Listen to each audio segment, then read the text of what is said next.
Le curé se montra l'homme de la situation.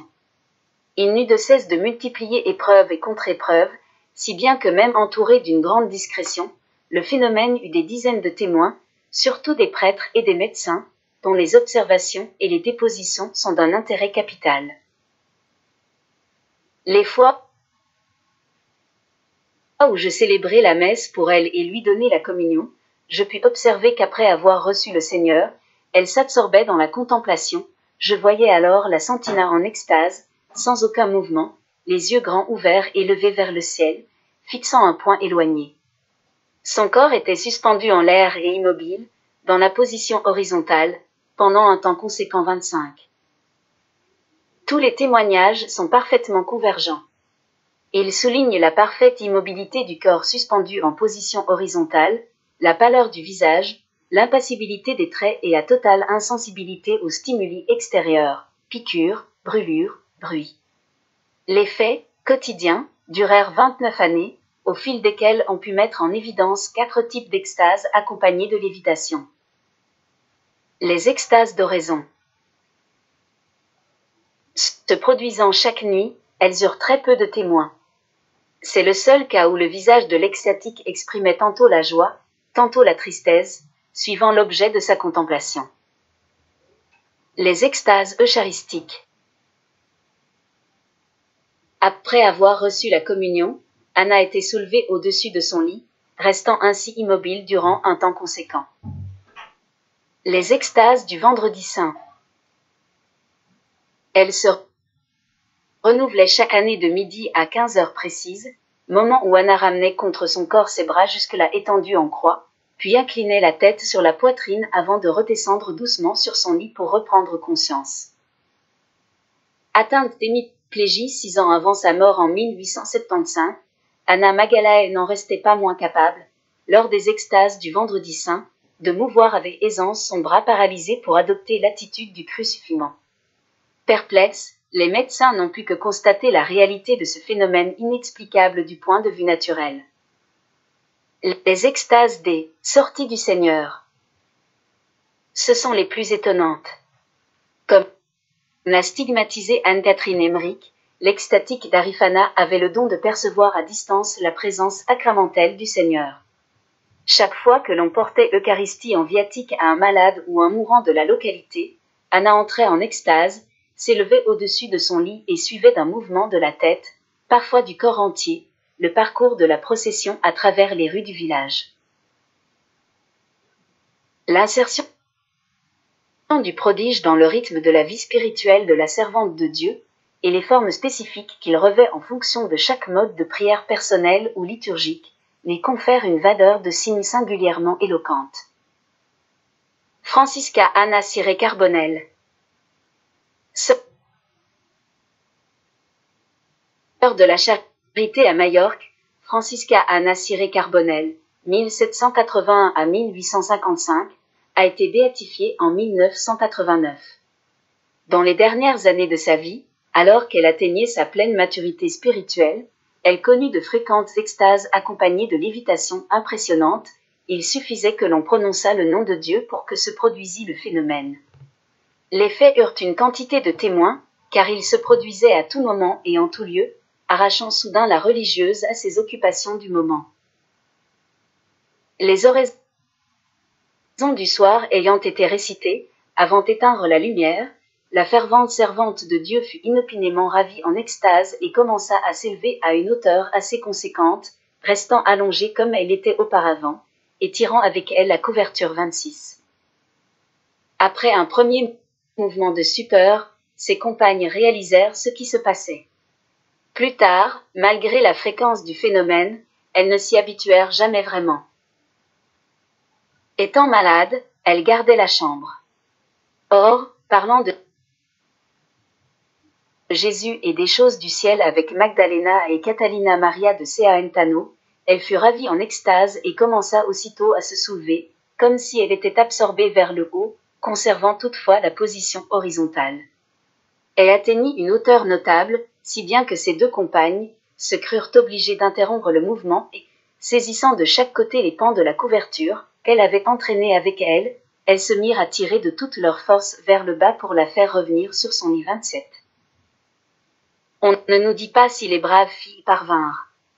Un phénomène comparable est mentionné à la fin du siècle dernier au sujet de Marie-Julie Jahenny, 1850 à 1941, la stigmatisée de la fraudait, par sa confidente Madame Grégoire. Marie-Julie est soulevée de tout son long, à 30 cm au-dessus de son lit, entraînant modestement le drap et la couverture, mais son corps ne repose plus sur rien 28. Le ravissement saisissait parfois Francisca Anna lorsqu'elle était à table, et elle gardait alors la position assise. Ravie en extase et soulevée en l'air, la servante de Dieu commença à parler avec un personnage invisible qui semblait être à sa droite. Elle était élevée dans l'air, conservant la position assise, mais sans toucher son siège ni le sol. L'extase fut de longue durée, et les nombreux témoins purent l'entendre parler 29. Si elle était en prière, elle se retrouvait suspendue à genoux dans l'air. Elle était agenouillée, élevée de terre de 3 palmes et demie, et l'aspect de son visage n'était pas naturel, car elle versait d'abondantes larmes, comme quelqu'un qui souffre beaucoup 30. De nombreuses personnes de toutes conditions attestèrent la réalité de ces lévitations, devenues si fréquentes qu'elles constituaient pratiquement un élément de la vie quotidienne de la petite localité où vivait la religieuse. Une nuit, alors que les enfants étaient dans l'école, elle fut saisie par l'extase dans le réfectoire et soulevée du sol. Les enfants se trouvaient dans la pièce voisine. La très brave Magdalena voulut leur donner le plaisir de la voir ainsi et, afin d'éviter le moindre bruit de leur part, elle les fit entrer pieds nus. Effectivement, ils la virent dans l'air, élevée à 3 palmes au-dessus du sol, les mains tendues vers le haut et la tête levée, regardant le ciel 31. De tels incidents étaient si fréquents que les gamins de l'école, et leurs parents, harcelaient les religieuses pour qu'on les avertît lorsque leurs compagnes avaient ces extases. Dès que le phénomène se produisait, on en informait aussitôt la population du village. Sœur Francisca Anna jouissait de son vivant déjà d'une telle réputation de sainteté, qu'elle ne fut jamais inquiétée, ni même soumise par l'autorité ecclésiastique à de fastidieuses enquêtes. Tout se déroulait simplement, dans une atmosphère de Fioretti, pour la plus grande édification des habitants de Sunsel et des visiteurs occasionnels. Elle-même, après avoir beaucoup souffert de ce qu'elle appelait ces étrangetés, avait fini par s'en accommoder. D'autres, femmes volantes, au 19 siècle. En France, Marie de Jésus du Bourg, 1788 à 1862, fondatrice à la souterraine des Sœurs du Sauveur et de la Sainte Vierge, connue dans les dernières années de sa vie des ravissements quotidiens accompagnés de lévitations que caractérisait leur caractère impétueux. Elle s'élevait alors en l'air à la hauteur de sa chaise puis retombait brusquement sur son prie-dieu. Un jour, le 7 avril 1856, elle fut soulevée de terre avec une force telle qu'elle s'accrocha à son prie-dieu qui fut lui aussi soulevé. En retombant, la chute fut si violente que le socle de ce prie-dieu massif en fut brisé 32. La servante de Dieu perçoit fort bien la cause de ces rapts, dont elle se relève par ailleurs toujours indemne, malgré leur violence.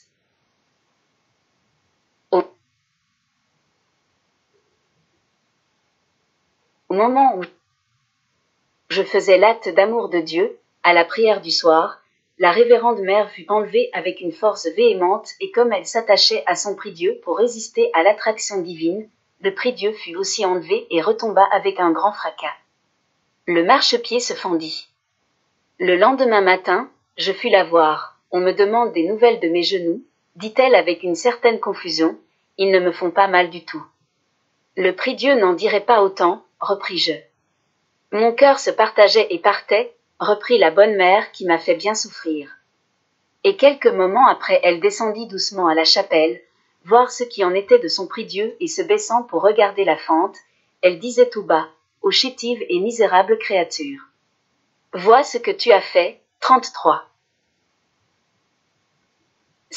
Cet amour purifiant et crucifiant, auquel fait allusion la fondatrice, est précisément le signe que l'âme se trouve dans les 5e ou 6e demeures de la vie unitive. Au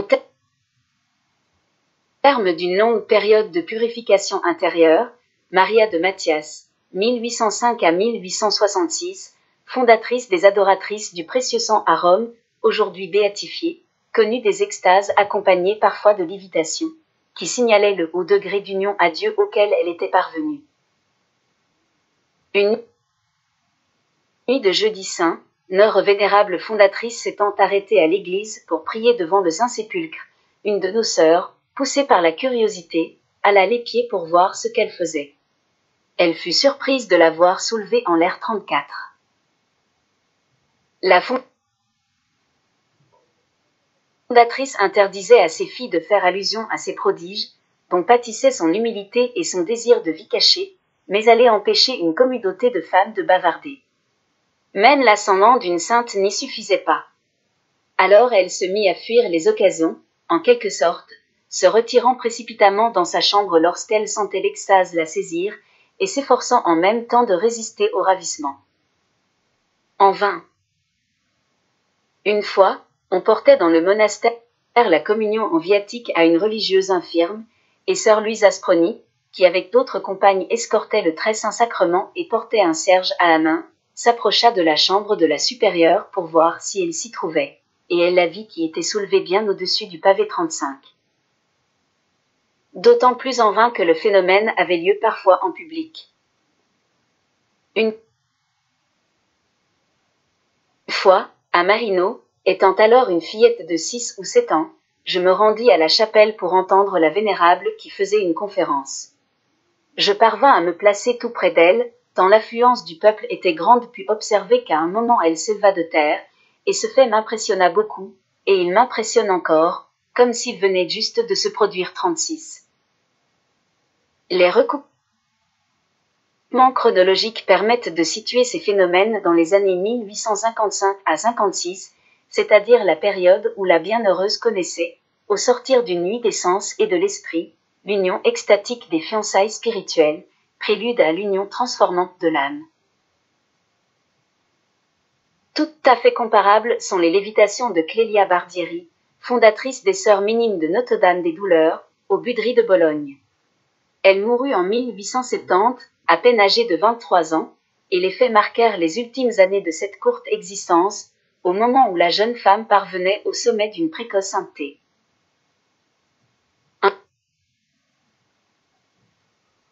Un jour que nous étions, elle et moi, à travailler ensemble dans une pièce, je la vis tout à coup déposer son ouvrage sur ses genoux et, son visage changeant d'expression, elle me parut comme sur le point de s'évanouir.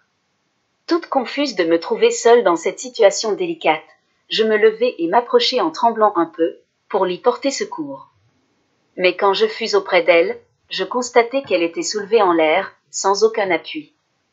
Je ne sais pourquoi, dans cette confusion, mais je me le rappelle fort bien, je posai le pied sur sa chaise, mais n'osai pas la toucher l'évidence qu'elle était entièrement soulevée en l'air 37. Les extases de Clélia Barbieri étaient si fréquentes que l'on ne s'en étonnait plus guère dans sa petite communauté. Ses compagnes les appelaient la maladie de Madre Clélia. Elle correspondait la plupart du temps à des missions spirituelles. Nous la vîmes soulevée de terre et comme ravie en extase, continuant de parler avec une personne lointaine, une certaine Teresa Solari, qui alors se trouvait à Gênes 38.